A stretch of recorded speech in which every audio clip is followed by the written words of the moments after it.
നമുക്കിത് ക്ലേ വെച്ചിട്ടൊരു സംഭവം ചെയ്താലോ? സംഭവം വേറൊന്നുമല്ല, ട്രിങ്കറ്റ് ഡിഷാണ്.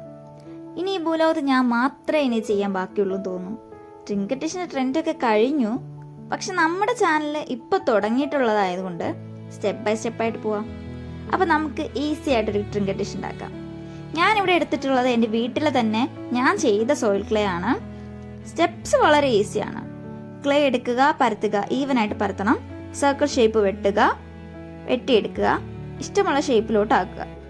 പിന്നെ ഞാനിങ്ങനെ അതിൻ്റെ എൻഡ് മൗത്ത് വശം കർവ് പോലെ ചെയ്ത് കൊടുത്തു. അപ്പം ഒരു ഫ്ലവർ പോലെയൊക്കെ തോന്നുന്നുണ്ട്. ലൈക്ക് നല്ല രസമുണ്ട്, ഒരു പെറ്റൽസ് അങ്ങനെയൊക്കെ തോന്നുന്നുണ്ട്. പിന്നെ ഇത് ഈസി ആയിട്ട് ആർക്കും ചെയ്ത് നോക്കാൻ പറ്റും കേട്ടോ. അപ്പോൾ പ്രോസസ്സ് ഇത്രയേ ഉള്ളൂ. പക്ഷെ നല്ല ഫിനിഷിങ്ങിൽ നമുക്ക് റിസൾട്ട് കിട്ടണമെങ്കിൽ നമ്മൾ വെള്ളം കുറച്ച് കയ്യിലെടുത്ത് നനച്ച് റബ്ബ് ചെയ്ത് കൊടുക്കുക. സർഫസ് നല്ല സ്മൂത്ത് ആവും. പിന്നെ അല്ലെങ്കിൽ സ്പോഞ്ച് യൂസ് ചെയ്ത് നമുക്ക് ആ സർഫസ് നല്ല സ്മൂത്ത് ആക്കാം. അപ്പം നമുക്ക് കുഴിയോ ബംസോ ഒക്കെ ഉണ്ടെങ്കിൽ മാർക്കിട്ടും. ഈ ക്യൂട്ട് ട്രിങ്കറ്റ് ഡിഷിന് പെയിന്റ് അടിക്കുന്നത് നെക്സ്റ്റ് ഒരു കുട്ടി വീഡിയോ ആയിട്ട് ചെയ്യാം. അപ്പോൾ ഇത്രയേ ഉള്ളൂ ഇന്നത്തെ വീഡിയോ. ഇഷ്ടമായ ലൈക്ക് ചെയ്യുക, ഷെയർ ചെയ്യുക, സബ്സ്ക്രൈബ് ചെയ്യുക. Thank you.